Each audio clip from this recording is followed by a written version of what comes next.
Spread peace on the earth every day. Hiburan mendidik jiwa hanya yang terbaik di IKIM, Inspirasi Inforia Islami.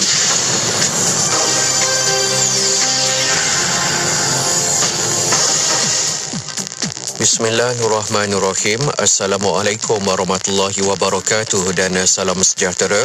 Bersama saya Ahmad Nazri Muhammad Yusof dalam berita IKIM. Lebih 20 buah unit studio akan disediakan di Pejabat Pendidikan Daerah PPD di seluruh negeri Perak bagi memberi kemudahan kepada para guru melakukan persiapan bahan-bahan pengajaran dan pembelajaran di rumah PDPR. Sehubungan itu, Menteri Besar Perak Datuk Searani Muhammad berkata, inisiatif sebanyak RM125,000 daripada pihak kerajaan negeri itu telah diserahkan kepada pihak Jabatan Pendidikan Negeri JPN Perak bagi tujuan penyediaan 2 buah studio PDPR berkenaan di setiap 11 PPD. Dilaporkan baru-baru ini, Kementerian Pendidikan Malaysia KPM memaklumkan bahawa sesi persekolahan secara PDPR diteruskan hingga 31 Ogos tahun ini mengambil kira situasi semasa wabak COVID-19 serta perbincangan bersama Kementerian Kesihatan Malaysia KKM dan Majlis Keselamatan Negara MKN. Pesakit COVID-19 kategori 1 dan 2 dengan gejala ringan yang menjalani kuarantin di rumah perlu sentiasa memantau kadar oksigen dalam darah mereka menggunakan pulse oximeter bagi membolehkan mereka mengesan lebih awal komplikasi happy hypoxia. Pakar Mikrobiologi Klinikal Fakulti Perubatan dan Sains Kesihatan Universiti Sains Islam Malaysia USIM, Profesor Madya Dr. Nurul Azmawati Muhammad berkata, happy hypoxia merupakan keadaan kandungan oksigen dalam darah pesakit COVID-19 sudah mulai turun dari paras 95%, tetapi mereka tidak berupaya menyedarinya kerana masih boleh bernafas seperti biasa. Selain itu, jelas Dr. Nurul Azmawati, pemantauan kadar oksigen dalam darah boleh dilakukan sekurang-kurangnya 3 kali sehari dan jika didapati kadar oksigen berkurangan di bawah 95%, mereka perlu ke hospital untuk mendapatkan rawatan. Pusat Penilaian COVID-19 CAC bagi daerah Kelang di Dewan Sukan Taman Sri Andalas akan dipindahkan ke Dewan Serbaguna Pelabuhan Kelang Selangor pada Isnin depan. Ahli Dewan Undangan Negeri Adun Sungai Kandis Muhammad Zawawi Ahmad Mughni berkata, perkara itu diputuskan selepas beliau berbincang dengan pengerusi Jawatan Kuasa Bencana Negeri Datuk Nur Azmi Diron pada 25 Julai lepas. Justru itu, katanya lagi, operasi CAC di Dewan Sukan Taman Sri Andalas yang bermula pada 12 Julai lalu akan ditamatkan pada Jumaat ini 30 Julai. Sekian saja berita IKIM untuk edisi 10 pagi ini. Berita seterusnya akan disampaikan pada pukul 12 tengah hari nanti. Assalamualaikum warahmatullahi wabarakatuh dan teruskan kesetiaan anda bersama IKIM Inspirasi Inforia Islami. Laporan berita tadi dari sumber bernama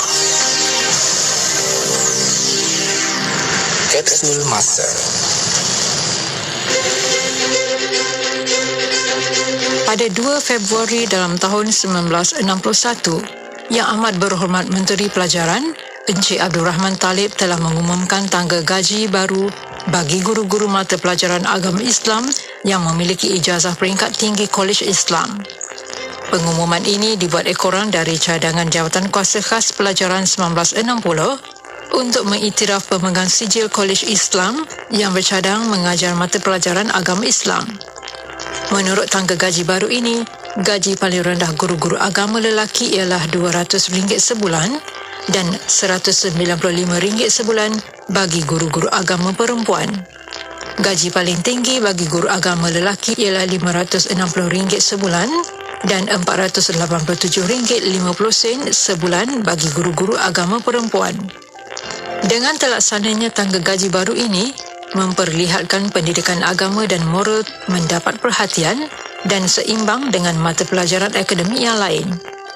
Petikan fakta ini disediakan oleh Seksyen Dokumentasi dan Penerbitan Arkib Negara Malaysia.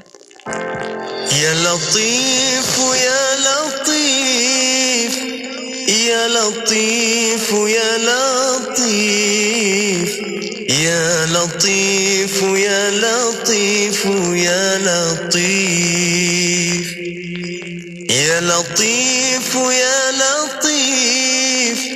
يا لطيف يا لطيف يا لطيف يا لطيف يا لطيف الله لطيف بعباده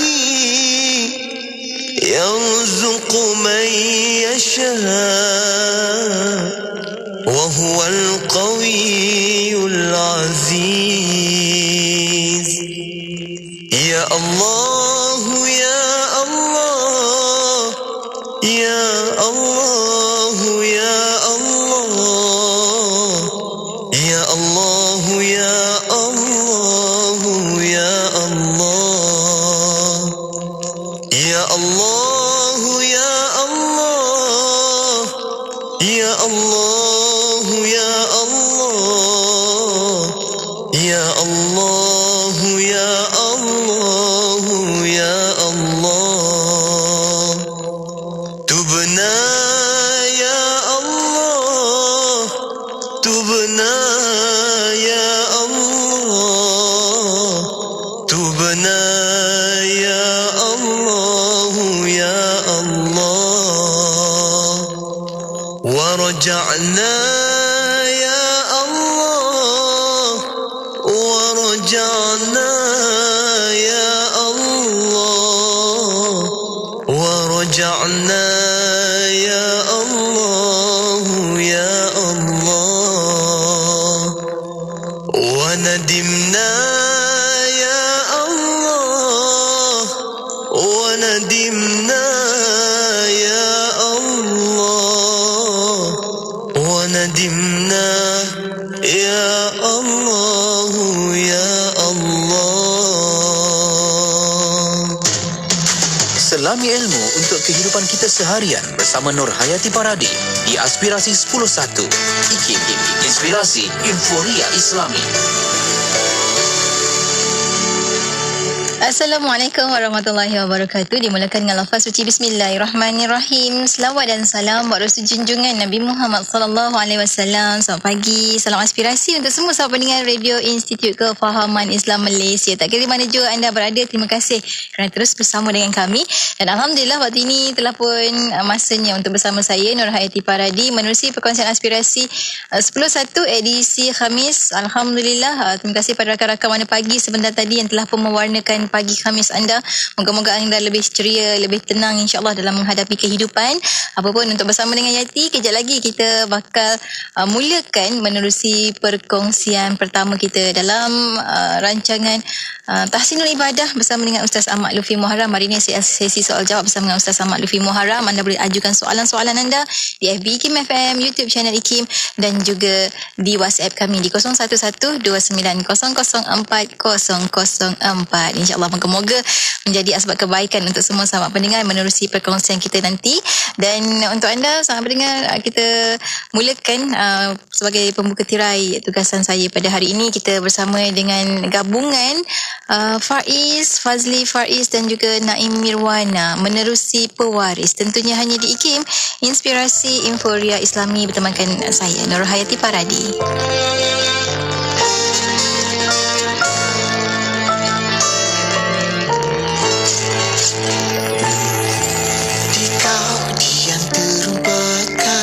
Terang sinaran menyulup agungnya pengorbanan.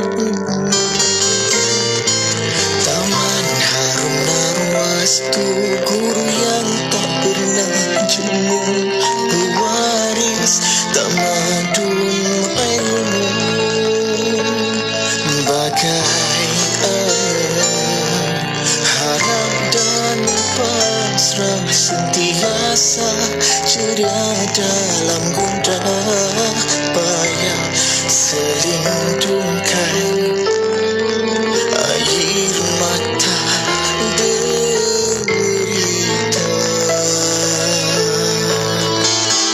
Kau adalah teman sejati yang sentiasa menjaga hati, biar tak sama menyusur hari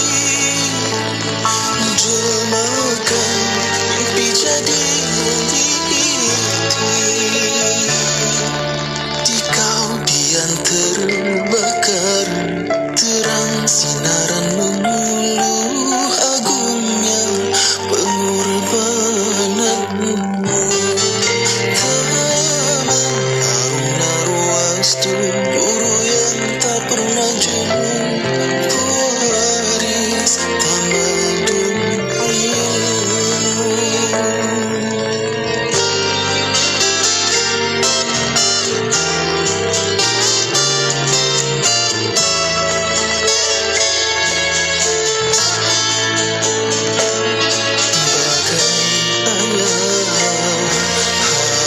Dan pasrah sentiasa ceria dalam gundah payah, selindungkan air mata derita.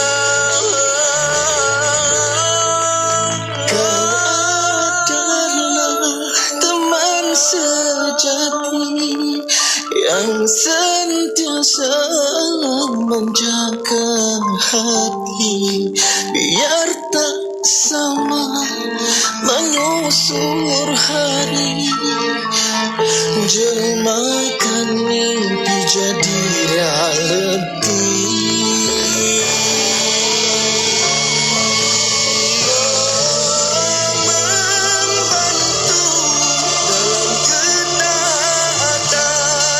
Memeluk erat tubuh yang lesu, dalam senang dan juga payah, berpisah hati sering gelisah. Kami jadi satu, tak terlawan kau seorang di situ. Kaulah guru kami, ayah dan sahabat kami. Kaulah pewaris Nabi.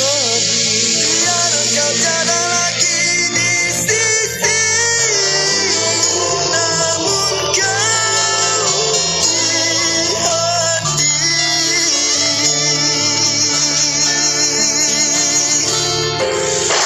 Dapatkan buku-buku IKIM dalam bentuk e-book. Boleh dibaca di mana sahaja dan pada bila-bila masa dengan menerusi telefon pintar anda. Pembelian sangat mudah dengan saiz fail yang kecil. Semuanya di hujung jari anda. Layari laman sesawang IKIM Niaga dan pilih e-book. Seterusnya tekan pada buku yang anda inginkan dan akan dihantar terus ke laman sesawang eCentral. Mudahkan, dapatkan sekarang. eCentral adalah sebuah platform buku digital yang terbesar di Asia Tenggara. Lebih 350,000 judul dari dalam dan luar negara. E-book penerbit IKIM pun ada.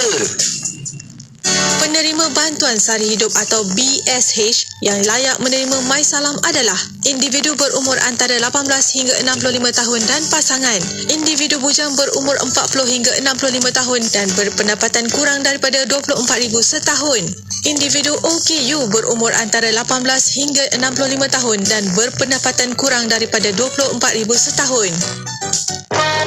Petik buah rambai, panjat pokok duku. Mari ramai-ramai, bacalah buku. Segera dapatkan buku-buku terbitan IKIM di laman sesawang IKIM Niaga di www.ikimniaga.my. Juga boleh melalui aplikasi Shopee dan Lazada. Cari IKIM jarak niaga. Hubungi 03-6204-6388 atau 389 untuk maklumat lanjut. Pelbagai tajuk buku yang menarik menanti anda. Berhati-hatilah dengan ancaman ataupun perkara-perkara berita-berita palsu yang menyebarkan, yang mengatakan macam-macam tentang vaksin COVID-19 yang katanya datang daripada sumber yang tidak halal, ada yang kata ini daripada Dajjal, bahkan ada yang kata ada chips dan lain-lain. Kita kena faham di dalam Islam, kalau sumber itu tidak ada kepastian kebenarannya, haram untuk menerimanya, haram untuk menyebarkan. Rasulullah SAW bersabda, kafa bil mar'i ithman an yuhadditha bi kulli ma sami'a. Cukuplah seseorang itu mendapat dosa ketika dia mengkhabarkan pada segala apa yang dia dengari. Hanya lihat dalam WhatsApp ada kata macam-macam tentang vaksin COVID-19, kita terus send, ini juga adalah perbuatan dosa. Kerana apa? Kita menolong menyebarkan berita yang mungkin akan terdapat kepalsuan, dan lebih-lebih lagi tentang vaksin COVID-19. Begitu banyak berita-berita palsu yang manusia tidak sedar telah berdosa kerana menyebarkannya. Dr. Aiman Al-Akiti, Fellow Kehormat Institut Kefahaman Islam Malaysia, IKIM. Para pendengar setia Radio IKIM, kini anda boleh mendapatkan barangan cenderamata eksklusif dari IKIM khas untuk anda seperti t-shirt IKIM, shawl, tudung pashmina, topi, payung silver coded, sejadah dan banyak lagi. Sila layari laman sesama IKIM Niaga di www.ikimniaga.my dan juga boleh didapati melalui aplikasi Shopee. Cari IKIM, jarak niaga. Hubungi 03-6204-6388 atau 389 untuk maklumat. Al-Furqan merupakan sistem baru mempelajari bahasa Arab Al-Quran dengan teknik yang sangat cepat dan berkesan. Sekarang Al-Furqan menganjurkan kelas pengajian melalui WhatsApp Group bersama Ustaz Nasar sendiri. Video pembelajaran akan dihantar ke WhatsApp Group dari pelajaran paling asas hingga ke peringkat tinggi secara berjadual dan sistematik. Boleh bersoal jawab secara langsung dengan Ustaz Nasar. Program ini amat sesuai untuk anda yang tiada asas bahasa Arab. Daftar sekarang. Sila type "Saya berminat" dan hantar ke 019-511-9000. Penyertaan adalah terhad. Mereka yang layak untuk skim My Salam akan dimaklumkan melalui SMS bermula daripada 1 Mac 2019. Sebarang pertanyaan atau semakan melalui skim My Salam boleh dilakukan melalui kios-kios perkhidmatan kami di Hospital Panel yang berdekatan, iaitu Hospital Kerajaan, Hospital Universiti dan Hospital Angkatan Tentera. Menerusi email kami di info@mysalam.com.my atau menghubungi talian My Salam di 13-888-938 yang beroperasi 24 jam sehari, 7 hari seminggu untuk mendapatkan bantuan lanjut. Radio IKIM 20 tahun sentiasa memberi anda lagu-lagu ketuhanan yang terbaik dan terkini. Kembali jiwaku yang rebah tersungkur. Jelaskan Allahu Akbar, Allah yang Maha Besar. Tidak kau menjauh, kau ingat siapa untuk kamu. Radio IKIM 20 tahun sentiasa relevan dan terkini. IKIM, inspirasi Inforia Islami. Radio IKIM 20 tahun inspirasi Inforia Islami. Alhamdulillah, kita bersiaran waktu ini bersama dengan sahabat pendengar menerusi rancangan pertama aspirasi edisi Khamis. Tak lain tak bukan, kita bersama menerusi Tahsinul Ibadah. Dan pun bersedia di hujung talian untuk bersama dengan sahabat pendengar. Waktu ini kita ada Ustaz Ahmad Lutfi Muharram. Assalamualaikum Ustaz. Waalaikumsalam warahmatullahi wabarakatuh. Alhamdulillah. Terima kasih banyak Ustaz sudi untuk bersama sekali lagi sahabat pendengar Radio IKIM. Dan hari ini kita ada sesi soal jawab bersama dengan Ustaz Ahmad Lutfi Muharram. Untuk anda ajukan soalan anda di FB IKIM FM boleh, di YouTube channel boleh, dan juga di WhatsApp IKIM di 011290040004. Ustaz, sebelum kita nak buka talian untuk sama-sama rakan pendengar kita bertanyakan soalan, Ustaz, awalan ini kita berikan sedikit mukadimah kepada sahabat-sahabat rakan pendengar kita. Silakan Ustaz.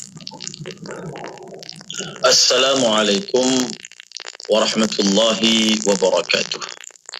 Bismillahirrahmanirrahim. Alhamdulillahi rabbil alamin.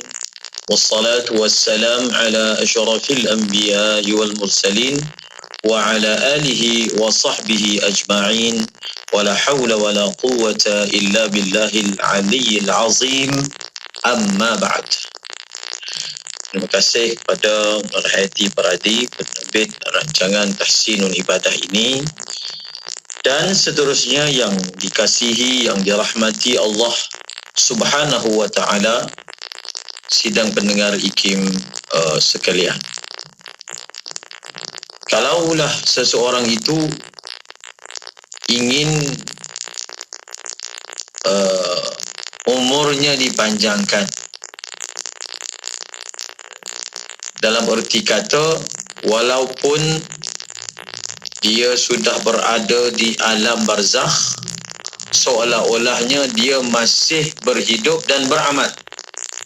Seolah-olah dia masih hidup dan beramal. Buku catatan amalan baiknya tidak ditutup walaupun matanya telah tertutup.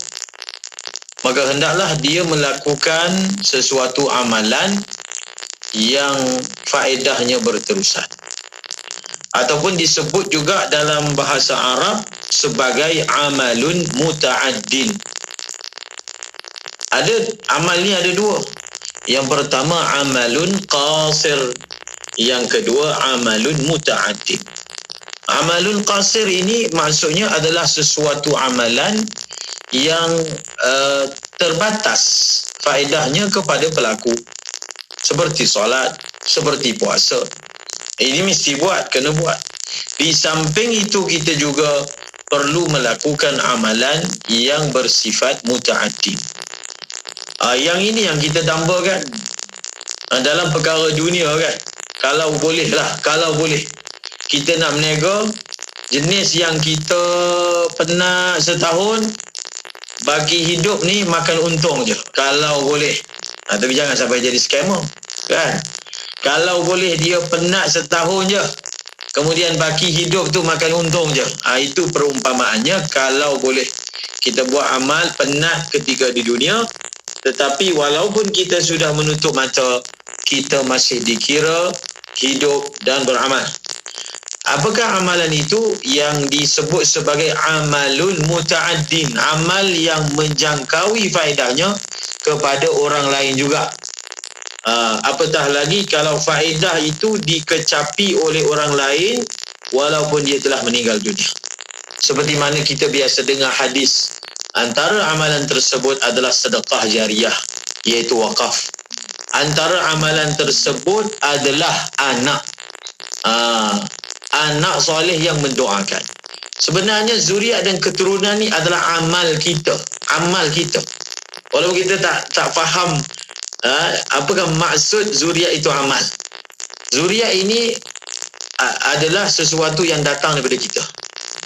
Ibu bapa menjadi sebab kewujudan zuriat tersebut. Tetapi ibu bapa janganlah semata-mata menjadi sebab biologi kewujudan anak tersebut sahaja, kewujudan jasadnya sahaja. Bahkan ibu bapa perlu tarbiyah anaknya, didik anaknya, jaga anaknya, kerana anak ini akan jadi aset selepas dia mati. Kita bukan nak dengan anak ni kita buat duit, tetapi kita mahu dengan anak yang dikurniakan oleh Allah kepada kita, kita buat amal. Jadi sebab itu anak itu disebut sebagai amal. Yang kalau satu orang itu bagus dalam amal anaknya itu.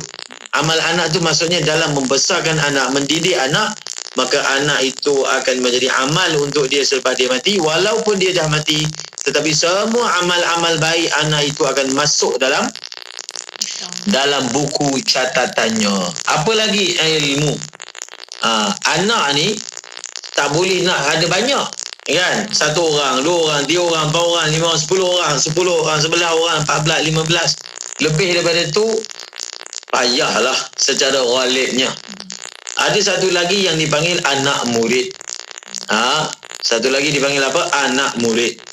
Jadi anak murid ni adalah amal kita juga. Dengan sebab kita mengajar, dengan sebab kita berkongsi ilmu, ada orang yang dapat manfaat. Dengan sebab majlis yang kita adakan sekarang ini, iaitu majlis tahsinul ibadah, sama ada yang menyampaikannya ataupun DJ-nya, insya-Allah ada kongsi pahala di sisi Allah Subhanahu Wa Taala, dan kita meniatkan jariahnya untuk diri kita selepas kematian kita. Jadi kalau anak murid ni ataupun menyebarkan ilmu itu, dia lebih banyak. Satu orang dia boleh menyebarkan manfaat kepada 100 orang, 200 orang, 300 orang. Lebih banyak daripada anak sendiri. Lebih banyak daripada amal yang dibuat oleh anak sendiri, iaitu anak murid. Dan dalam bahasa hadis itu Nabi SAW sebut wa ilmun yuntafa'u bihi, ilmu yang dimanfaati. Apa maksud ilmu ni berarti orang tu anak murid kita lah. Dengan erti kata orang itu mendapat faedah ilmu daripada kita. Maka masing-masing dia kejarlah kat dunia ni apa yang dia rasa nak kejar. Tapi dia ingat satu perkara, satu hari nanti dia akan menutup mata dia. Dan bergembiralah orang yang ada dalam hidup dia ini membuat sesuatu yang manfaatnya dia terus kecapi dan nikmati walaupun dia telah menutup mata. Kalau orang tu dia tak mampulah dalam bab menyebar ilmu ni, mungkin dia ada kemampuan segi harta misalnya kan.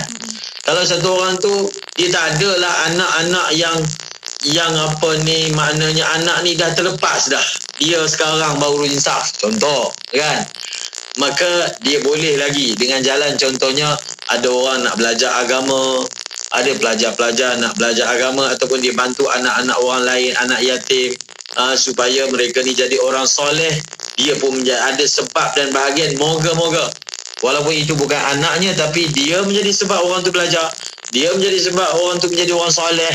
Moga-moga itulah bekal anak untuk dia di hari akhirat nanti. Wallahu a'lamu bissawab. Masya-Allah, masya-Allah. Terima kasih banyak Ustaz untuk perkongsian awal sebagai mukabimah dan juga sebagai semangat motivasi lah untuk kita sentiasa menambah ilmu dan menyebarkan ilmu pada orang lain, terutama sekali keluarga kita, anak murid dan sebagainya tadi sebagaimana yang Ustaz kongsikan pada kita. Alhamdulillah. Dan hari ini kita nak buka untuk perkongsian kita dalam sesi soal jawab bersama dengan Ustaz Ahmad Mulfi Muharram dalam Tahsinul Ibadah. Kita ada soalan pertama daripada sahabat kita di YouTube IKIM Ustaz daripada Izwan Sulaiman, berkisar tentang ibadah korban Ustaz. Kata, Assalamualaikum Ustaz, bolehkah akad niat berlaku tetapi haiwan korban dibayar hanya deposit, belum lagi haiwan korban itu dibayar penuh Ustaz?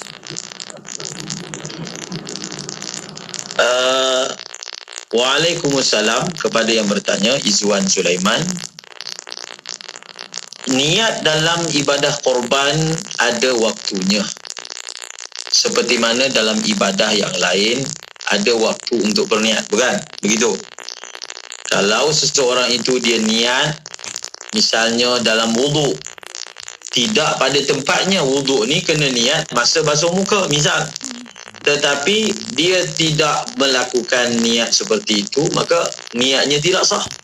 Bila niatnya tidak sah, maka wuduknya tidak sah. Solat, bila waktu niat untuk solat, Allahu Akbar, takbir, sahaja aku sembahyang, disertakan dengan niat muqaranah. Kalau dia awalkan niat ataupun selepasnya baru niat, dia telah tidak melakukan niat pada tempat yang sepatutnya. Begitulah juga dalam ibadah korban. Jadi dalam ibadah korban ni kita telah sebut pada siri yang sebelum ini waktu-waktu untuk berniat ibadah korban. Merujuk kepada soalan yang ditanya, adakah memadai niat ketika serahan duit dibuat? Soalan bertanya ni memberi ataupun membuat bayaran tidak sempurna kan? Ya. Bahkan kalau dia melakukan niat itu ketika membuat serahan yang sempurna pun tidak sah.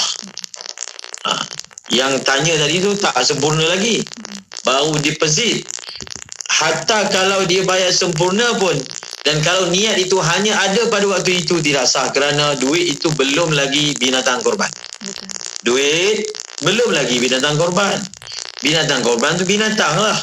Duit adalah sesuatu medium yang kita gunakan untuk membeli binatang korban.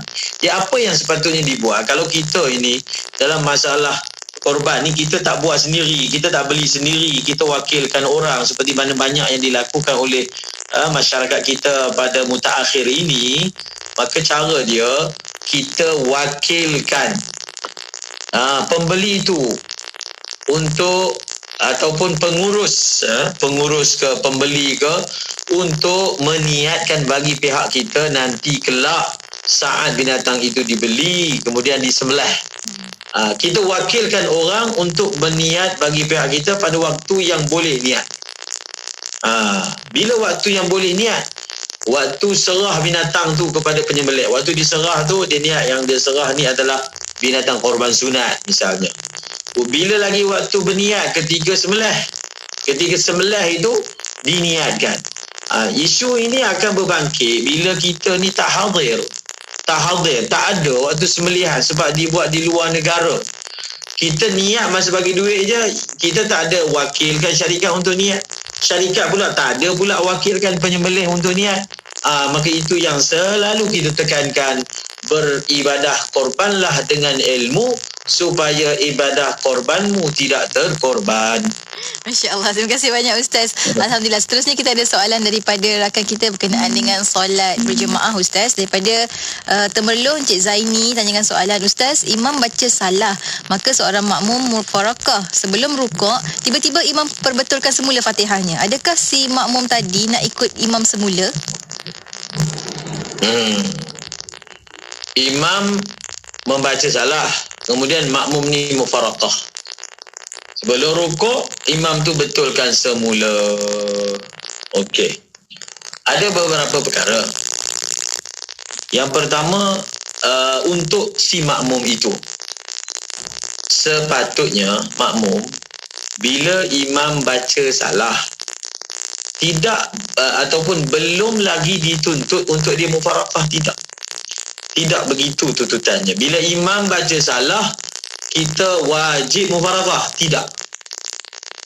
Belum wajib. Belum lagi wajib mufarakah. Sebab apa? Ini fuqaha kita dah sebut dah. Sebab mungkin sahaja, dan itulah kemungkinan yang besar, khususnya kalau yang salah tu pada Fatihah, mungkin sahaja dia tersalah, bukan sengaja. Sebab kalau siapa baca Fatihah secara salah dengan sengaja, salah yang membatalkan Fatihah, semayang dibatal. Tapi kita andaikan imam ini tersalah. Oleh kerana ada andaian dia tersalah, kemungkinan nanti dia betulkan balik. Oleh kerana ada kemungkinan dia akan betulkan balik. Sebab itu tidak dituntut daripada makmum untuk mufarakah. Kalau makmum terus menjadi makmum, sembahyang dia masih sah. Bukan semata-mata imam baca Fatihah salah terus batal sembahyang, ataupun terus kita wajib mufarakah. Tidak. Kerana ada kemungkinan dia ada masa lagi untuk betulkan balik bacaannya yang salah itu. Tetapi dalam soalan yang ditanya, makmum tu dah mufarakah. Jadi perbuatan itu salah lah, nak bagi tahunya. Perbuatan itu salah. Perbuatan itu salah. Okey, tak apalah, dia dah mufarakah. Kemudian imam sebelum rukuk baiki semula. Jadi imam ni kalau nak baiki semula bacaan Fatihah dia, imam itu perlu baiki, baca balik daripada awal. Contohnya dia baca Fatihah salah, kemudian dia baca surah, kemudian dia ada perasan dia ada tersalah lah sebut dekat waladhdallin tu contoh.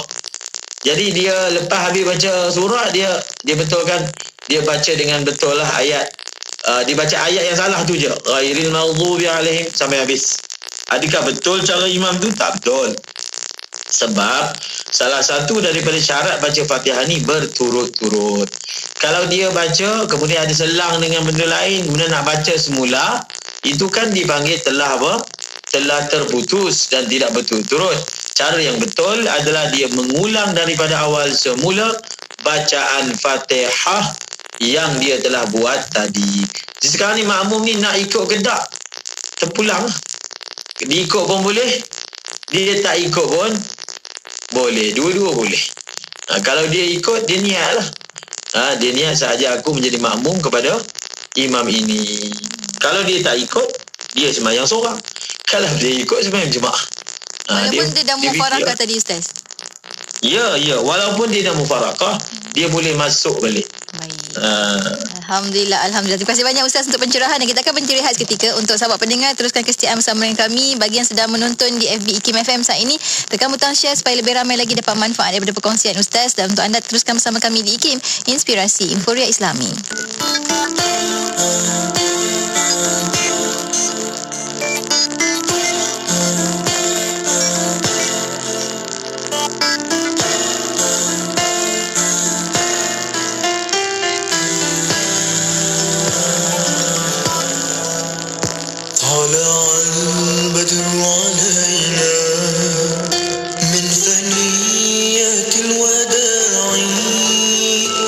وجب الشكر علينا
طلع البدر علينا من ثنية الوداع وجب الشكر علينا دعا لله داعي.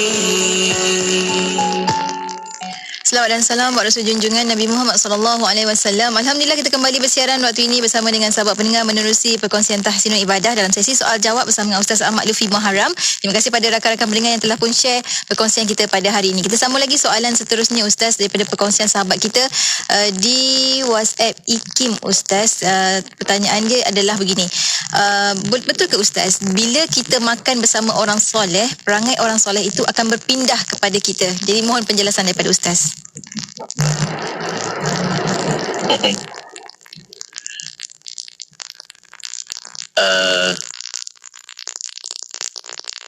Betul ataupun tidak betul? Itu soalannya. Dia sebenarnya yang dinyatakan oleh ulama dan dalam hadis pun ada satu perkataan yang berbunyi al-mar'u ala dini khalilihi falyanzur ila man tukhalil. Seseorang itu akan bersikap seperti sikap ataupun agama ataupun perilaku orang yang dia berdamping. Maka setiap orang itu hendaklah tengok dengan siapa dia berdamping. Itu bertitik tolak daripada situlah sebenarnya dia bukan pada makan lah. Bukan makan dengan orang yang soleh jadi soleh. Bukan. Kita ambil perkataan yang lebih umum, iaitu berdamping ataupun dalam istilah tasawuf dipanggil bersohbah. Bersohbah ni bukan dia bersama waktu makan je. Dalam waktu lain, dalam majlis yang lain. Pada ketika itu atas hukum tadi tu, dia ada satu perkataan yang menyatakan at-tabai'u, lebih kurang perkataannya at-tabai'u sarraqah. Tabiat ni ataupun sikap ni dia mencuri. Maksudnya apa? Bila kita selalu berdamping dengan seseorang secara tidak kita sedar, dia seolah mencuri lah tu. Kita telah curi sifat dia. Sehingga kita tak sedar sebenarnya kita ni dah berubah. Contohnya orang ni berkawan dengan orang yang tak elok, cara bercakapnya, cara berjalannya, dia tak perasan tu dia sedang berubah. Tapi orang luar nampak dia ni macam lain dah. Cara bercakap pun dah lain dah. Cara berjalan yang lain. Itu yang disebut tadi tu. Bahawasanya tabiat itu mencuri. Dia curi sifat orang lain itu, mana datang dalam diri dia dalam keadaan senyap-senyap. Dalam keadaan bukan dia niat nak ikut orang tu pun. Dia bukan, dia ni buat macam ni, aku buat lah. Dia ni cakap macam ni, aku cakap lah. Tak. Itu satu perkara. Satu lagi, memang tanpa dia sedar, tiba-tiba dia berubah jadi tak elok. Samalah juga dalam masalah menjadi orang baik ni. Menjadi orang baik. Sebab itu salah satu cara nak islah diri, tak memadai kita baca buku-buku islah. Tak memadai. Kita baca buku-buku yang bagi motivasi, baca hadis sahaja, tak memadai. Di samping kita menambah knowledge, menambah ilmu, kita perlu ada kawan. Kita perlu ada environment. Ini jalan untuk islah ni. Jalan untuk islah dia tak boleh hanya dengan tengok TV je. Maksudnya pengajian-pengajian yang baik. Tak memadai dia baca buku-buku yang baik saja, dia perlu ada sohbah. Bahkan dengan bersohbah dan berdamping ini, seseorang itu akan mengalami proses perubahan dengan lebih cepat. Tanpa dia sedar dia berubah. Walaupun kadang kita kurung dia. Seperti mana kita keluar jemaah. Dalam keluar jemaah 3 hari contohnya kan. Keluar jemaah 3 hari. Keluar jemaah 40 hari. Keluar jemaah 4 bulan. Itu sebenarnya salah satu proses untuk orang itu kurung diri dia dalam environment yang baik. Bersama dengan orang-orang yang cerita tentang Allah je. Cerita tentang akhirat. Duduk pula dalam masjid. Para ulama sebut bila kita duduk dalam masjid, kita kurungkan diri kita dalam masjid, kita akan bersohbah dengan yang selalu datang masjid. Apa dia? Malaikat. Bila kita bersohbah, walaupun kita tak nampak, tapi hakikatnya orang yang selalu datang masjid, dia bersohbah dengan malaikat. Maka bila bersohbah dengan malaikat, sifat malaikat itu akan datang dalam diri dia. Apa maksud sifat malaikat? Sifat yang paling utama yang disebut, di-highlightkan oleh Al-Quran tentang malaikat ni adalah ta'at. Adalah sifat apa? Ta'at. Maka akan datang sifat ta'at. Ta'at kepada Allah Subhanahu Wa Taala, kepada diri dia. Jadi sebenarnya betul lah tu, makan tu salah satu. Sebab bila kita makan dengan orang baik, kita akan belajar cara makan yang sunnah, cara makan yang tidak gelojok. Sebab manusia ni kalau dia duduk dengan kawan dia buat lebih kurang je. Tapi kalau dengan orang yang dia segan kan, dia pun nak makan gelojok pun segan juga. Jadi di situ dia mendapat tarbiyah. Jadi ayat yang lebih tepatnya adalah berdamping dengan orang yang soleh dengan niat untuk mengislah diri, dengan niat untuk ittiba. Kita berdamping itu insya-Allah nur yang ada pada orang itu, auranya kalau dalam bahasa luar, insya-Allah akan memberi kesan kepada kita. Sebab itu nama orang yang bersama dengan Nabi ni, dia tak nama pelajar Rasulullah. Orang yang bersama dengan Nabi ni dipanggil pelajar ke? Tak. Pelajar Rasulullah? Tak. Dipanggil sahabat Rasulullah. Sebab apa? Mereka sahabat jadi sahabat dengan kaedah ni lah, sohbah. Bersama dengan Nabi, mereka tatap dengan mata mereka apa Nabi buat. Di dalam masjid, di luar masjid, ketika berada di tempatan, ketika bermusafir. Itu semua adalah suatu kaedah pembelajaran yang tinggi yang membentuk manusia yang terhebat selepas Anbiya, iaitu para sahabat. Namanya pun sahabat, datang daripada perkataan sohbah dengan makna berdamping.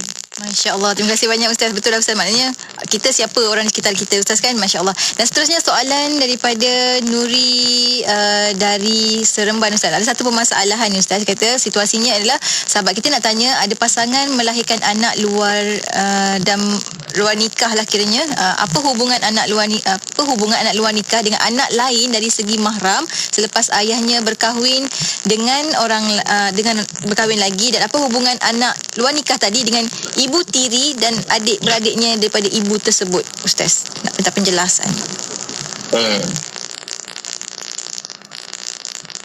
Allah Subhanahu Wa Taala mengingatkan bahawasanya zina ini adalah benda yang keji. La taqrabuz zina. Bukan sahaja jangan berzina, tetapi jangan mendekati perkara-perkara yang boleh menjerumuskan seseorang itu dalam zina. Wala la taqrabuz zina innahu kana fahishatan wa sa'a sabila. Semoga Allah Ta'ala selamatkan diri kita daripada dosa ini dan bersihkan, jaga zuriat kita daripada dosa ini. Dan antara doa yang diajar supaya Allah Ta'ala selamatkan hati, selamatkan zuriat kita daripada zina, itu dibaca kepada anak, Allahumma tahhir qalbahu wa hassin farjahu minal fawahish. Kalau dia lelaki, kalau dia perempuan, Allahumma tahhir qalbaha wa hassin farjaha minal fawahish. Ya Allah, bersihkanlah hatinya dan jagalah kemaluannya daripada perkara-perkara yang keji. Itu perkara pertama yang kita nak sebutkan. Sebab itu kita perlu bayangkan kepada masyarakat, perbuatan zina ini adalah perbuatan yang keji. Keji itu kena masukkan dalam otak sehingga orang tu malulah kalau ada dalam hidup dia berbuat demikian, malulah kalau ada daripada zuriat dia berbuat demikian. Jadi bila perkara itu membudaya dan merakyat dalam masyarakat, barulah orang yang tinggalkan. Kita tak nak menjadi benda itu normalisasi. Jadi antara perkara yang menyebabkan perkara itu jadi normalisasi iaitu dinipiskan penggunaan perkataan. Jadi saya sebut ni dulu sebelum saya jawab soalan ni. Dinipiskan, contohnya persetubuhan luar nikah. Ayat tu nampak macam tak keji sangat, kan? Maka kita guna perkataan zina. Biar benda tu memang kita sengaja guna perkataan tu supaya benda tu nampak jijik, nampak tak elok. Kalau persetubuhan nikah tu nampak macam benda ni tak berdaftar je persetubuhan, tapi tak berdaftar. Yang ni official, yang ni tak official. Tak nampak sangat sisi kejinya, sisi maksiatnya. Sama juga, walaupun memanglah digunakan anak tak sah taraf, tetapi syarak tak guna perkataan tu. Syarak guna waladuz zina, anak zina. Bukan untuk mengkejikan anak tu, bukan. Tetapi supaya kita nak supaya masyarakat ni rasa keji kalau ada dalam zuriat dia yang dipanggil waladuz zina. Jadi bila orang rasa malu dengan benda tu, barulah benda tu dapat mengurangkan dan minimalkan. Tapi kalau digunakan perkataan-perkataan yang mana menormalisasi, ialah bukan niatnya nak normalisasi, tetapi secara tidak langsung dia akan menipiskan pandangan terhadap benda itu, maka dia menyebabkan benda tu, maksiat tu terus berleluasa. Jadi kita kembali kepada persoalan yang ditanya tadi. Dalam Islam ini nasab ni benda mulia. Nabi SAW bersabda, al-waladu lil firashi walil ahiril hajar. Anak ini hanyalah dinisbahkan kepada tuan punya hamparan. Maksudnya tuan punya hamparan. Hamparan tu maksudnya isteri. Tuan punya hamparan tu siapa? Suami ataupun tuan. Tuan lah sayyid dalam bab hamba. Jadi anak ini dia akan disambung nasabnya dengan tuan punya hamparan. So kalau wanita itu tiada suami ataupun yang bersama dengan dia itu bukan suami dia, maka tidak layak lelaki itu mendapat kemuliaan nasab. Kalaulah penzina pun bersambung nasab dengan anak yang lahir daripada itu, kalau orang kahwin pun bersambung nasab, menjadi apa beza antara kemuliaan berkahwin dengan kehinaan berzina? Dua-dua boleh dapat kemuliaan nasab. Nasab ni benda besar, kan? Benda besar, benda mulia. Sebab itu anak yang dilahirkan itu tidak bersambung nasab menurut ijma' ulama, tidak bersambung nasab dengan penzina, untuk membezakan antara penzina dengan orang yang mempunyai hubungan yang sah. Nabi sebut, dan bagi penzina itu hanyalah kehampaan. Ataupun dalam tafsiran yang lain, bagi penzina itu adalah batu, iaitu dia dikenakan hukuman rejam kalau dia sudah berkahwin. Okey, jadi tidak bersambung nasab. Lelaki itu hanyalah segi biologi sahaja ayah dia. Kalau cek DNA sama, matching. Tapi segi syarak bukan ayah. Sebab ayah ni dia hukum syarak, dia bukan hukum biologi. Sebab itu tidak cukup hanya cek DNA. Sebab syarak dalam mengiktiraf keayahan ni, ubuwah dalam bahasa Arab, maka dia ada hukum dia. Mesti melalui proses syarak, maka barulah sabit. Okey, selesai. Kemudian, ya, perempuan yang melahirkan. Perempuan yang melahirkan tu ibu dia lah. Itu ibu dia. Ibu dia. Jadi adik-beradik kepada ibu dia, adik-beradik kepada ibu dia akan menjadi makcik dia, akan menjadi pakcik dia, maknanya sebelah ibu. Dia ada adik-beradik sebelah ibu sahaja, dia tak ada adik-beradik sebelah bapa, kerana adik-beradik bapa tu bersambung nasab melalui bapa. Di bapa tu dah putus dah. Laki tu bukan bapa dia, maka tak akan bersambung pula dengan yang atas lagi daripada itu. Maka maknanya ayah dan ibu kepada perempuan itu, datuk dan nenek dia, adik-beradik kepada ibu itu adalah ada pakcik dan makciknya. Kita andaikanlah kalau pasangan yang telah melakukan zina, semoga Allah Ta'ala menjauhkan kita semua dan mengampunkan yang telah melakukannya, pasangan itu, contoh dia kahwin, jadi dia dengan laki yang menjadi suami kepada ibu dia, yang merupakan penzina dalam kes ini, macam mana hubungan mahram bila dah membesar? Satu, dia laki itu tidak boleh binkan dengan nama dia. Yang kedua, laki itu oleh kerana dia bukan ayah, dia tak boleh menjadi wali. Tetapi daripada segi hubungan mahram, dia dengan laki itu adalah mahram. Dari segi apa? Dari segi dia dengan lelaki itu adalah mahram. Maksudnya dia boleh buka tudung dia, dalam bahasa mudah nak faham, kalau dia dah besar. Kerana apa? Bukan kerana lelaki itu ayah dia, kerana lelaki itu suami ibu dia. Ayah tiri lah, Ustaz. Seperti mana kita faham kan?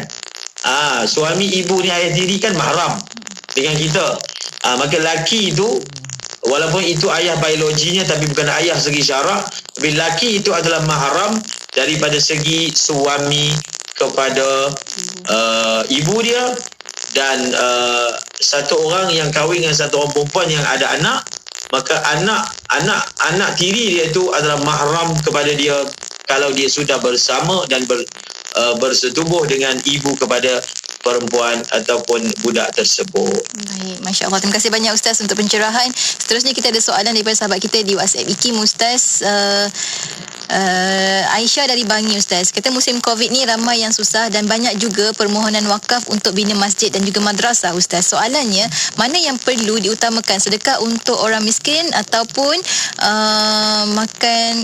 makan minum mereka, ataupun wakaf duit yang kita ada untuk bina masjid dan madrasah, kerana pelaburan untuk bina masjid dan madrasah ni keuntungannya nampak lebih panjang Ustaz.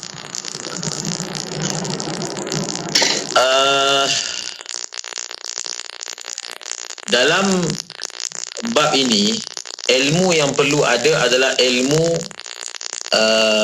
memilih yang mana lebih utama dalam membelanjakan harta.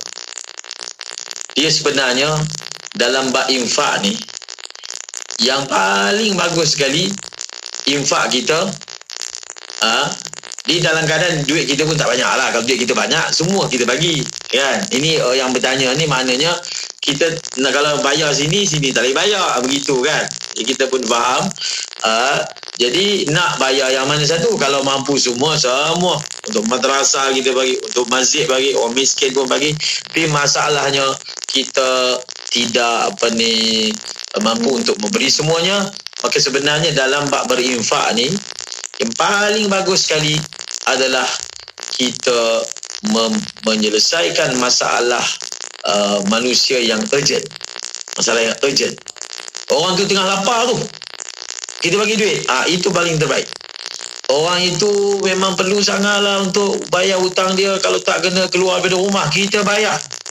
Itulah sebenarnya yang paling terbaik, dan itulah tuntutan masa yang terbaik, iaitu bila saat orang betul ada keperluan dan kita datang untuk bantu dia, maka itulah sedekah yang paling baik.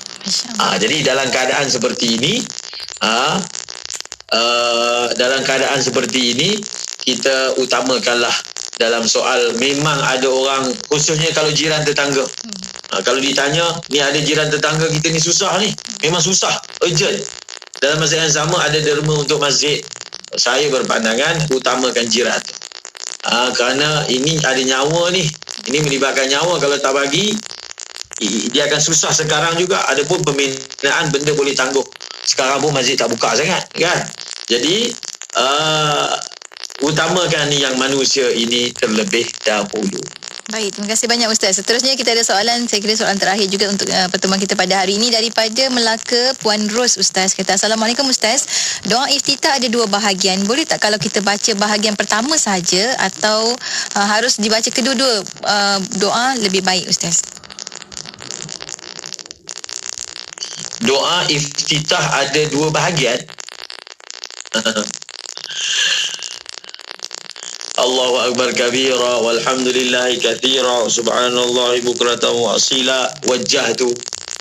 Itu yang dimasukkan tu, wajjahtu wajhiya yang kedua. Jadi dia mudah je. Kalau kita baca penuh, yang dituntut tu bacalah. Jadi doa iftitah ni bukan ada satu je, ada banyak. Ada banyak. Cuma dalam mazhab Imam Syafi'i kita memilih, maksudnya Imam Syafi'i memilih doa iftitah yang kita selalu baca lah. Mazhab Hanafi, lafaz iftitahnya bukan yang macam kita baca. Maka kalau nak baca iftitah, bacalah dengan sempurna. Wajjahtu wajhi. Sebab doa iftitah ni antara yang utama dia tu adalah pada perkataan wajjahtu wajhi lilladhi. Sebab doa iftitah ni dia ada satu lagi nama, doa tawajjuh. Nama lain bagi doa iftitah. Jadi bacalah. Allahu Akbar kabira, alhamdulillah katsira. Sebab Allahu Akbar kabira, alhamdulillah katsira, subhanallah bukratan wa asila, itu masih zikir, itu bukan doa. Doa yang lepas itu. Lepas itu kita membaca doa Wallahu a'lam.